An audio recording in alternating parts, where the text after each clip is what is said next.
Question number 6. Consider the derivative bank entered into a swap arrangement on a principal of 10 crore and agreed to receive MIBOR overnight floating rate for a fixed payment on the principal.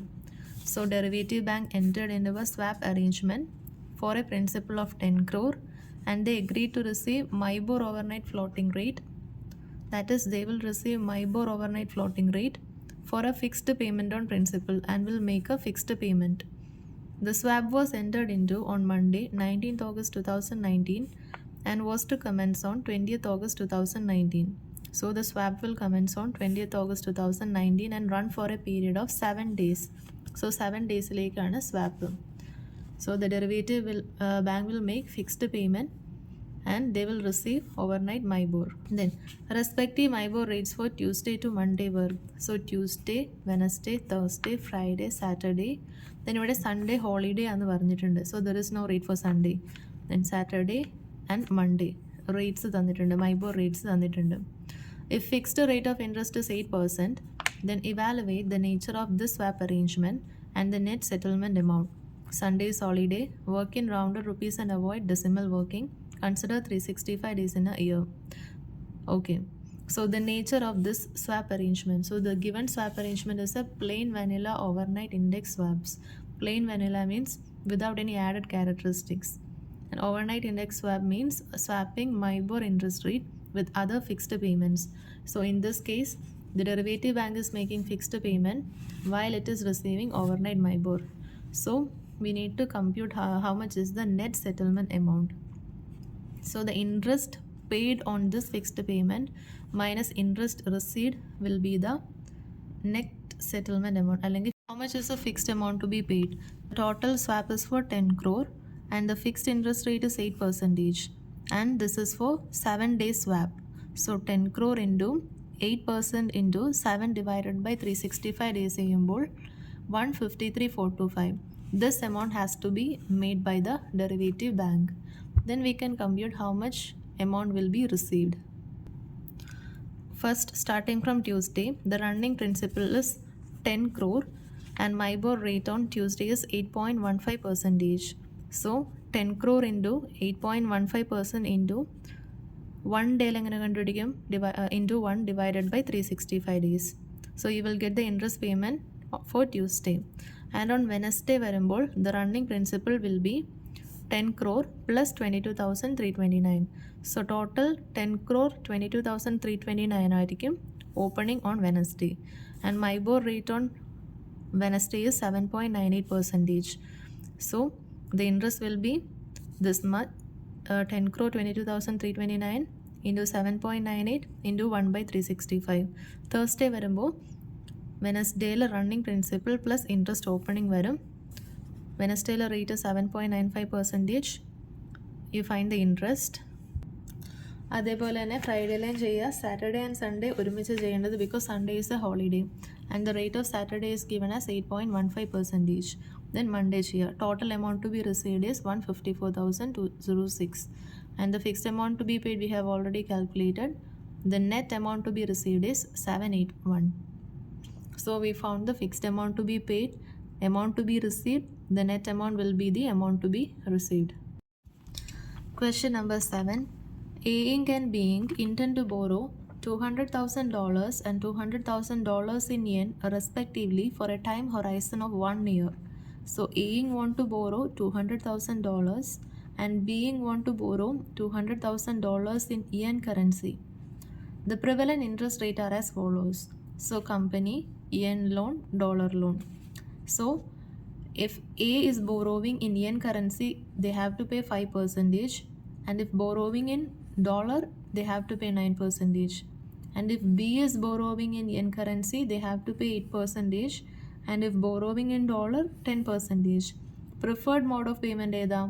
A in dollars and B in yen currency.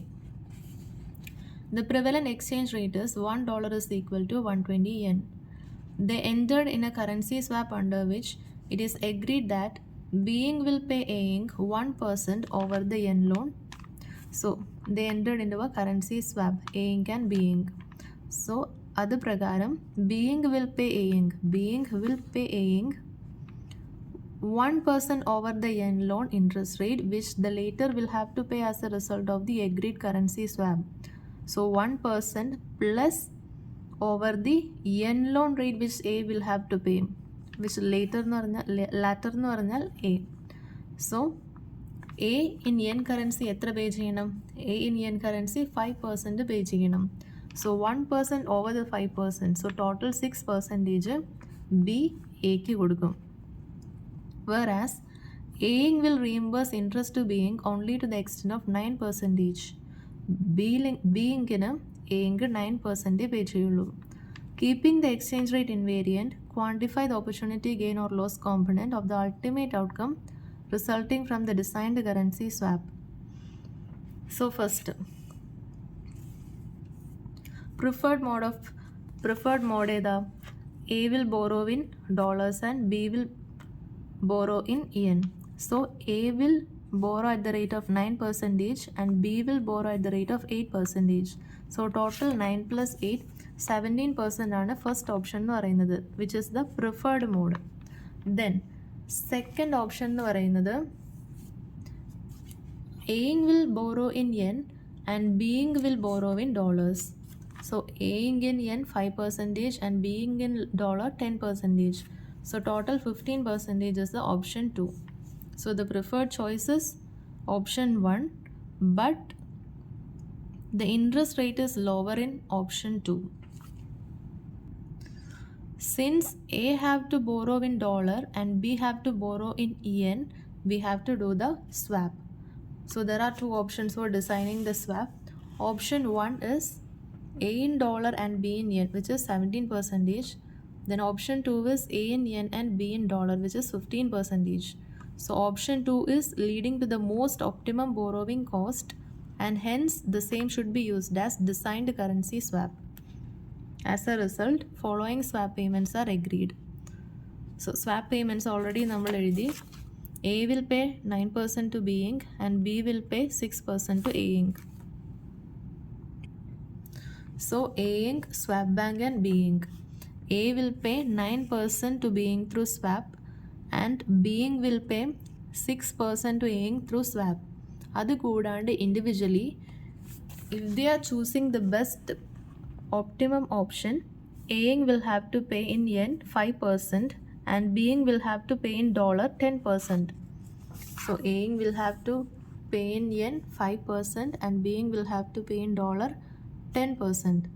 So the overall borrowing cost of A Inc. എത്ര വരും? A Inc. will have to pay 5% to the bank, so 5% plus 9% to B Inc.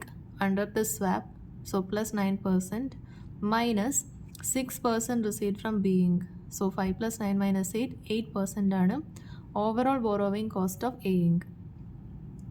Then B Inc. in overall cost is B Inc. will have to pay 10% to the bank plus 6% to A Inc. under swap minus 9% received under swap. So effectively 7% ആണ് B Inc.'ൻ്റെ borrowing cost.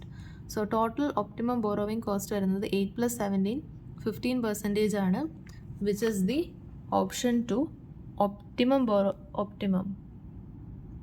ഇനി നമുക്ക് opportunity gain or loss for A and B കണ്ടുപിടിക്കാം. Since A want to borrow in dollars, we are computing in dollars. Okay, so first we have to calculate interest to be remitted to B Inc. എത്രയാ remit ചെയ്യേണ്ടത്? A Inc. have to pay 9% to B Inc. So total borrowing amount is $200,000, which is $2 lakh. So $2 lakh into 9% for 1 year, 18,000 A Inc. will have to pay B Inc.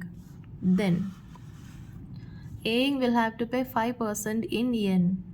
5% in yen എന്ന് പറയുമ്പോൾ total borrowing cost total borrowing is for $200,000. അത് നമ്മൾ യെന്നിലേക്ക് first convert ചെയ്യണം. അതിൻ്റെ 5% ആണ്. So യെന്നിലേക്ക് convert ചെയ്യുമ്പോൾ 1 yen is equal to $120. So 200,000 yen is equal to 240 lakhs yen. So 240 lakhs ൻ്റെ 5%. Then we have to convert this again to dollars because we are doing the computations in dollars. So 10,000 will be the interest to be paid to bank for yen borrowings. Then we are receiving 6% under the swap from B. So 200,000 in a 6% for 1 year, we are receiving 12,000. So interest cost under swap വരുന്നത് 16,000 ആണ്. ഇനി swap ഇല്ലായിരുന്നെങ്കിൽ interest cost എത്രയായിരിക്കും? അതായത് preferred mode option 1 അല്ലേ. So preferred മോഡിൽ എത്ര പേ ചെയ്യേണ്ടി വരും? 9% പേ ചെയ്യണം. സോ 200,000 ഇൻറ്റു 9% ഇൻറ്റു 1 ഇയർ ചെയ്യുമ്പോൾ 18,000 പേ ചെയ്യണം. സോ സ്വാപ്പിൽ 16,000 പേ ചെയ്താൽ മതി, or else they have to pay 18,000. So 2,000 is the opportunity gain for A. അതുപോലെ തന്നെ opportunity gain or loss in case of B എങ്ങനെ ചെയ്യും? സോ ബിയുടെ preferred mode of payment yen ആണ്, yen കറൻസി ആണ്. So first interest to be remitted to A. Interest to be remitted to A എത്രയാണ്? 6%. So നമ്മൾ already compute ചെയ്തു. Loan amount in yen currency is 240 lakhs. So 240 lakhs into 6% for 1 year interest to be paid to A. Then interest to be paid in dollars to bank. So dollars 200 lakh ആണ് dollar loan വരുന്നത്. So 200 lakh into 10% into അത് നമ്മൾ യെന്നിലേക്ക് convert ചെയ്യുമ്പോൾ 120 വെച്ച് multiply ചെയ്യണം. So that will be the interest paid to bank. Then amount received from A. Interest received from A 9%. So 240 lakhൻ്റെ 9% is received from A. അങ്ങനെ ചെയ്യുമ്പോൾ you will get the net interest cost under swap as 16,80,000. Then we need to compute the interest cost without swap. So swap ചെയ്യുന്നില്ലെങ്കിൽ first preferred മോഡിൽ 8% ആണ് interest cost വരുന്നത്. 240 lakhൻ്റെ 8%, 240 lakhsൻ്റെ 8%, 19,20,000 ആണ് interest cost without swap. So the opportunity gain on account of swap is 19,20,000 minus 16,80,000, 2,40,000. Question number 8. A textile manufacturer has taken floating interest rate loan of 40 lakhs. So 40 lakhs in the loan 1st April 2012 എടുത്തു. Floating interest rate ആണ്. The rate of interest at the inception of loan is 8.5% per annum. Interest is to be paid every year on 31st March and duration of loan is 4 years. So loan എടുത്ത ടൈമിൽ interest 8.5% per annum ആണ്. Interest every year പേ ചെയ്യണം. Duration of loan 4 years. In the month of October 2012, Central Bank of country releases the following projections about the interest rate likely to prevail in the future. So October Central Bank releases the projected interest rates projections. On 31st March 2013 at 8.75%, 31st March 14, 15, 16 rates തന്നിട്ടുണ്ട്. Show how this borrowing can hedge the risk arising out of the expected rise in the rate of interest when he want to peg his interest cost at 8.5%. So the textile manufacturer have to peg his interest cost at 8.5%. So this is a question of cap option, reduce his risk.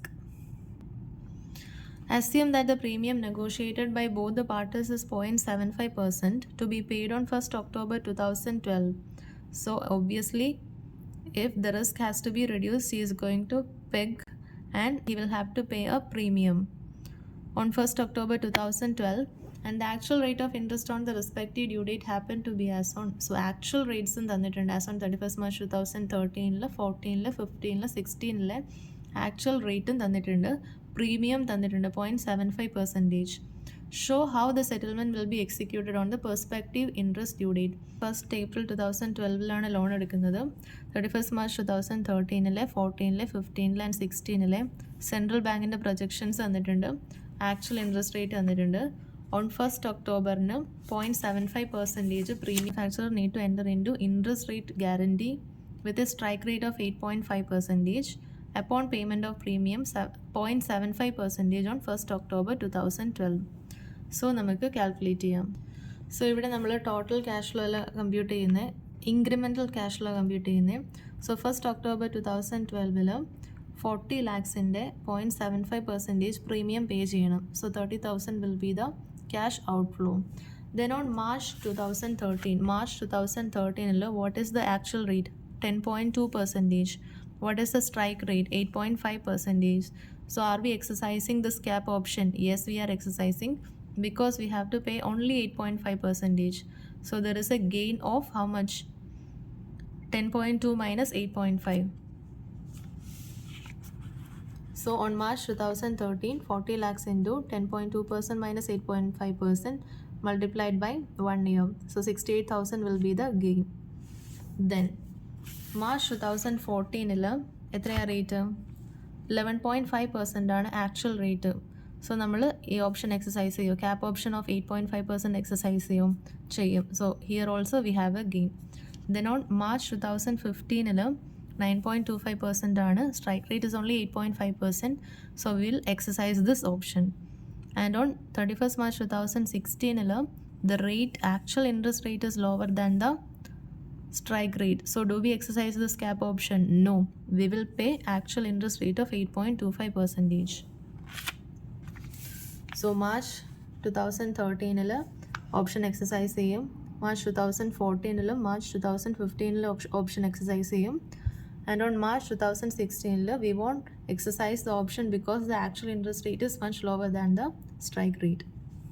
So here we are calculating only the incremental cash flows.